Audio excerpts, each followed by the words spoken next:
Unified 911, anong matutulong namin sa'yo? Anya ti maitulong mi ken kapo. Anong may tatabang ko sa imo? Unsay akong ikatabang nimo? Ngini makadabang nami sel ka no. Sa anumang wika o dialekto, may tulong na darating sa iyo.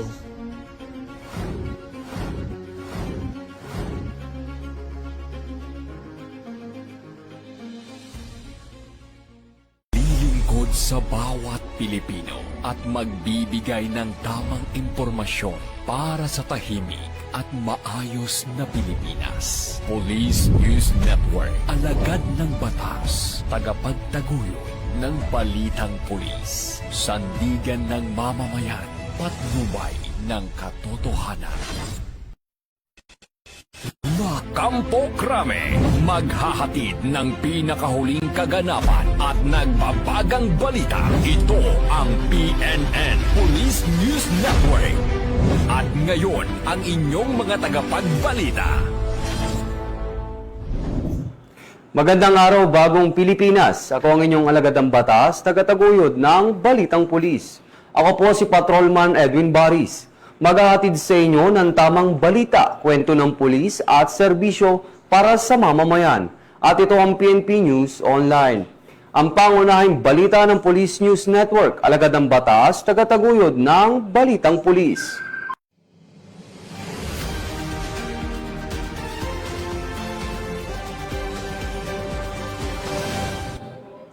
Narito ang mga balitang hatid ng ating PNN correspondents mula sa iba't ibang panig ng bansa.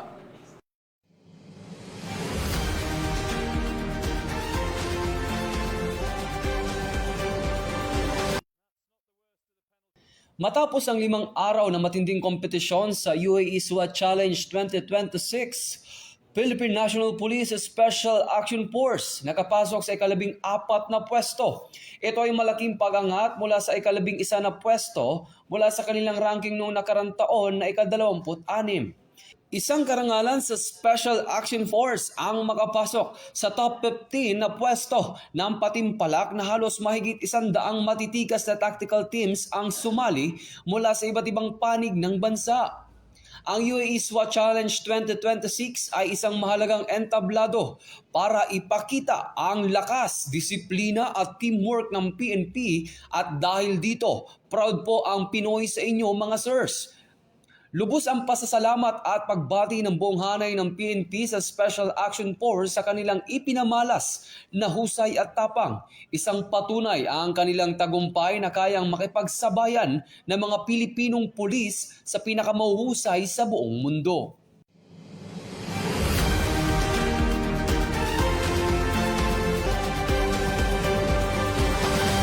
Isang malaking shipment ng shabu ang nasamsam sa Manila International Container Port sa North Harbor, Manila. Ngayong araw lamang, Pebrero 10. Ayon sa ulat, humigit kumulang 41 kilo ng methamphetamine hydrochloride na may halagang 278 million ang naharang sa isang operasyon na pinangunahan ng Philippine National Police kasama ang Bureau of Customs at Philippine Drug Enforcement Agency. Ayon sa PNP, ang operasyon ay bunga ng masinsing intelligence gathering at koordinasyon sa iba't ibang ahensya. Dahil dito, itinuturing itong isa sa pinakamalaking drug interdiction sa bansa sa mga nakaraang taon. Binigyang diin ng PNP na ang resulta ng operasyon ay hindi lamang tagumpay laban sa sindikato ng droga, kundi pati na rin patunay ng epektibong interagency cooperation sa ilalim ng kampanya ng gobyerno laban sa iligal na droga.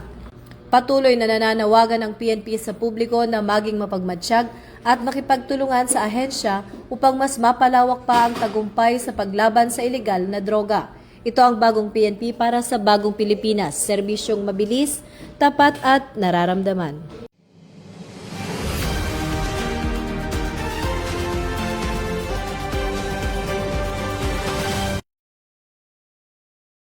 Sa patuloy at pinahigting ng kampanya ng Police Regional Office 6 laban sa iligal na droga sa reyon, muli nakapagtala ito ng malaking tagumpay matapos maaresto ang isang high-value individual sa isinagawang drug bypass operation sa Barangay Ungka 1, Pabiyay, Iloilo nito lang ika-10 ng Pebrero taong kasalukuyan. Isinagawa ang operasyon ng Provincial Drug Enforcement Unit Team 1 na pinangunahan ni Police Major Dajev de Lima officer in charge sa pakikipagtulungan ng Pavia Municipal Police Station, Regional Intelligence Unit 6 at Provincial Intelligence Unit. Ayon kay Police Major Dadya de Lima, ang suspect na si alias Sen, 37 taong gulang, walang trabaho, nakatala bilang high-value individual at residente ng Barangay Umilig, Buenavista, Guimaras. Ang suspect ay kumukuha umano ng supply ng iligal na droga mula sa isang drug personality na kinilalang si alias Toto Disilog ng Kalubihan, Haro, Iloilo City. Nakumpiska mula sa kanya ang 3 malalaki at 3 maliliit na sachet na pinaghihinalaang shabu na may kabuuang bigat na 125 gramo na may standard drug price na 850,000 pesos. Nakumpiska sa operasyon ng 6 na plastic sachet na pinaghihinalaang shabu, by bus money at iba pang non-drug items. Kasalukuyan sa kustudiya na ng Pavia MPS sa suspect sa kasong paglabag sa Republic Act 9165 o Comprehensive Dangerous Drugs Act of 2002. Muling pinaigting ang kampanya ng PRO 6 na labanan ng iligal na droga upang masiguro ang kaligtasan at kinabukasan ng mamamayan sa susunod na mga henerasyon. Mula dito sa Police Regional Office 6, ako ang iyong Police News Network Correspondent, Patrolwoman Reza Valencia, alagad ng batas, tagataguyod ng Balitang Pulis.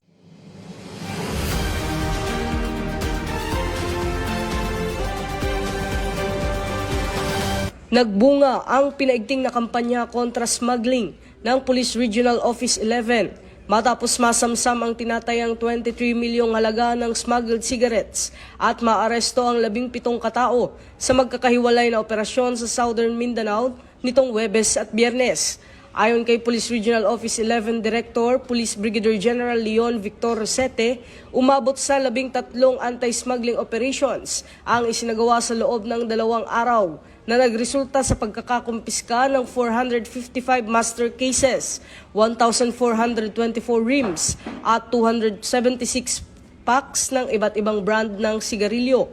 Pinakamalaki sa mga ito ang operasyon ng Digos City Police Station sa Barangay Dawis, Digos City, Davao del Sur, kung saan nasamsam ang 440 master cases ng smuggled cigarettes na walang graphic health warnings. Samantala, sinabi ni PNP Chief Police General Jose Melencio Nartates Jr.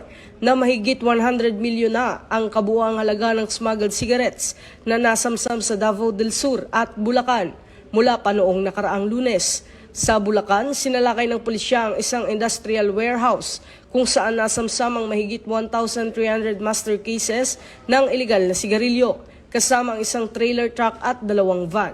2 Chinese nationals ang naaresto sa operasyong tinatayang may halagang 20 milyon pesos. Ayon kay Police General Nartates, ang smuggling ay hindi lamang paglabag sa batas, kundi nakakapinsala rin sa ekonomiya, lehitimong negosyo at kalusugan ng mamamayan. Ito ang bagong PNP para sa bagong Pilipinas. Serbisyong mabilis, tapat at nararamdaman.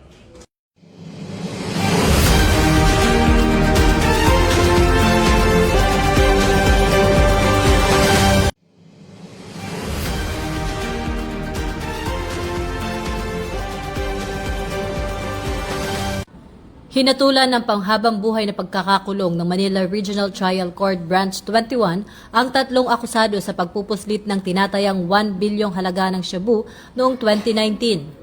Sina Muktasil Abundol Asimudin, Emmanuel Paulo de los Reyes at George Fernandez ay napatunayang lumabag sa Republic Act 1401 kaugnay ng Section 118 ng RA 10863 o Customs Modernization and Tariff Act. Pinagbabayad din ang bawat isa ng 15 milyong multa. Ayon sa korte, may indispensable participation ang 3 sa importasyon ng halos 149 kilo ng shabu na itinago sa loob ng mga aluminum pallet na may lamang sako ng tapioca starch. Nakitaan din ng korte ang 3 akusado ng panluloko sa dokumento at deklarasyon ng kargamento. Ito ang bagong PNP para sa bagong Pilipinas, serbisyong mabilis, tapat at nararamdaman.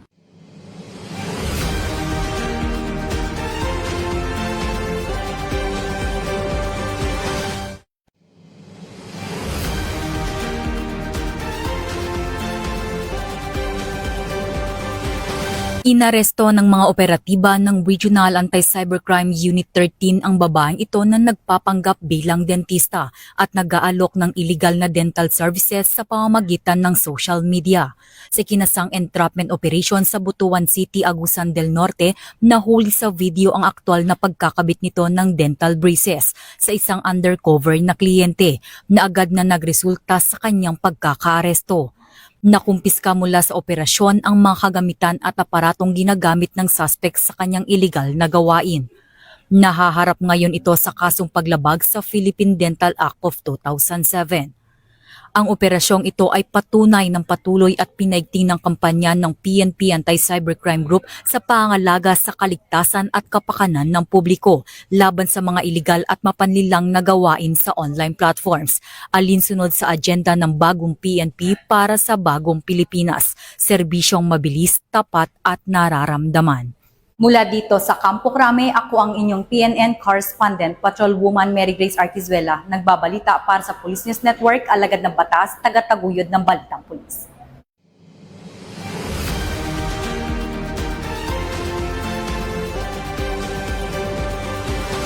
Nilinaw ng Philippine National Police na ang pinapatupad na ang pagbabawal at pagtanggal ng mga political signage ay saklaw lamang ng mga pasilidad ng PNP kabilang ang mga police station, kampo, opisina at iba pang ari-arian ng ahensya. Ayon kay PNP Chief Police General Jose Melencio Nartates Jr., ang direktiba ay alinsunod sa DILG Memorandum Circular No. 2026-006 at sa PNP Memorandum na nilabas noong February 2 na nag-uutos sa pagtanggal ng mga tarpaulin, poster, marker at iba pang materyales na may pangalan, larawan, inisyal, kulay o simbolo ng mga opisyal ng gobyerno, lalo na may kaugnayan sa mga proyektong pinupondohan ng pamahalaan. Binigyan diin ni Police General Nartates na layunin ng hakbang na mapanatili ang political neutrality at profesionalismo ng kapulisan at maiwasan ang anumang uri ng self-promotion gamit ang pondo at ari-arian ng gobyerno. Inatasan din ni PNP Chief ang lahat ng unit na agad magsagawa ng inspeksyon at tanggalin ang mga pinagbabawal na materyales. Nauna nang iniutos ng DILG na mahigpit na pinapatupad ng anti-EPAL policy sa buong bansa.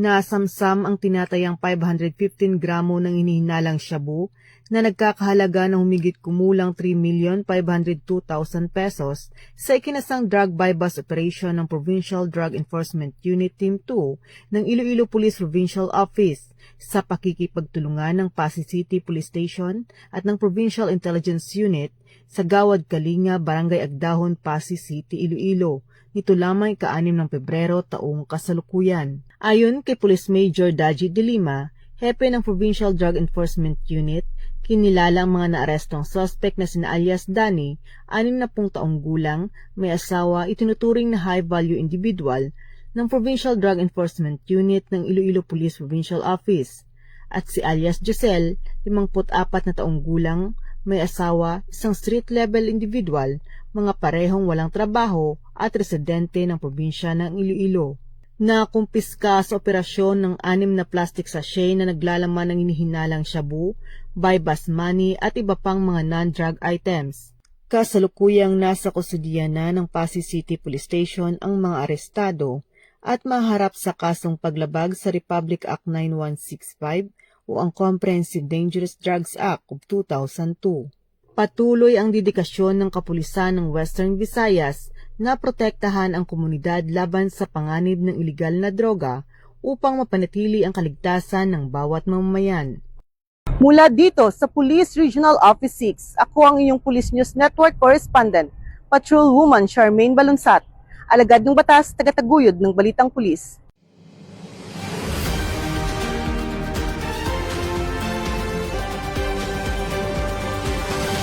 Muli na namang pinatunayan ng Philippine National Police at PNP OLCFI ang paglilingkod, pagkakaisa at malasakit Sa pagbabalik ng Gang Showdown for Across Season 2, nagsama-sama ang 17 unit ng PNP para ipakita ang kanilang talento sa pagsayaw.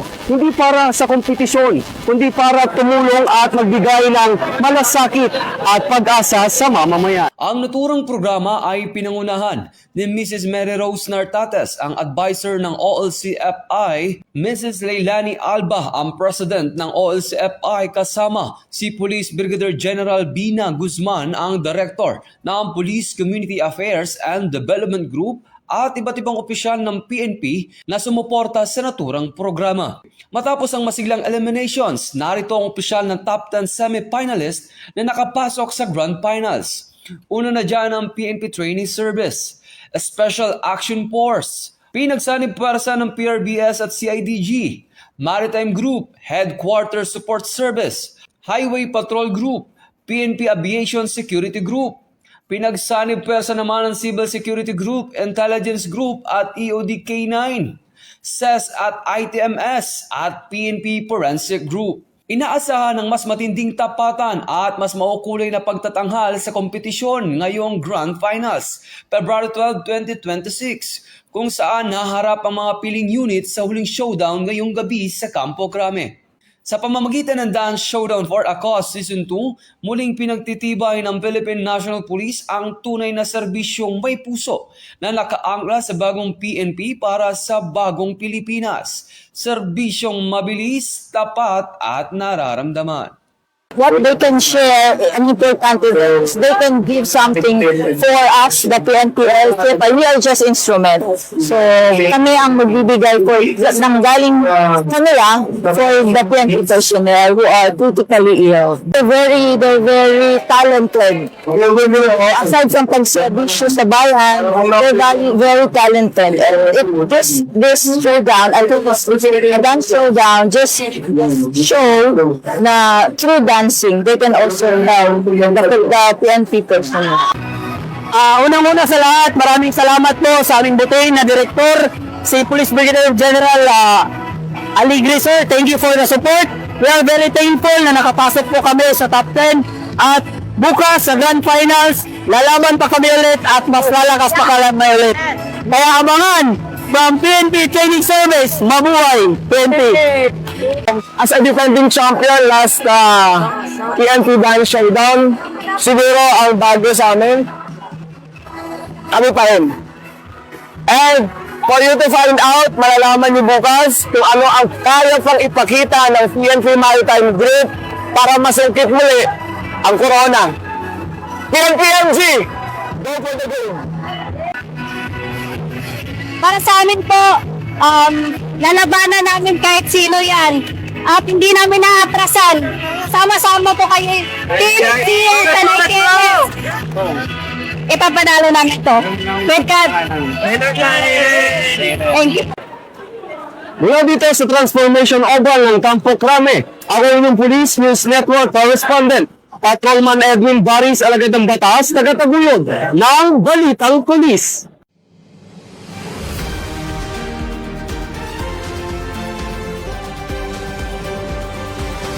At yan ang mga balitang nakalap ng ating PNN correspondents mula sa iba't ibang panig ng bansa. Sa ngalan ng pamunuan ng Philippine National Police, sa pangunguna ni Chief PNP Police General Jose Melencio Nartates Jr. at sa pamumuno ni President Ferdinand Bongbong Marcos Jr., kami ay maglilingkod sa bawat Pilipino at magbibigay ng tama at balanseng balita.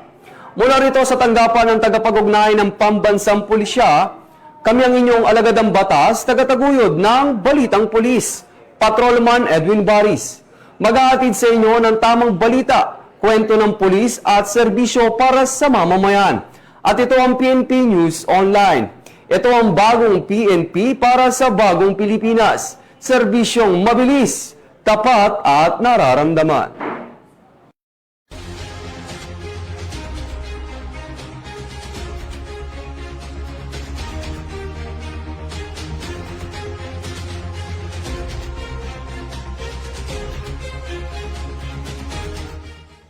Police News Network, alagad ng batas, tagapagtaguyod ng balitang pulis.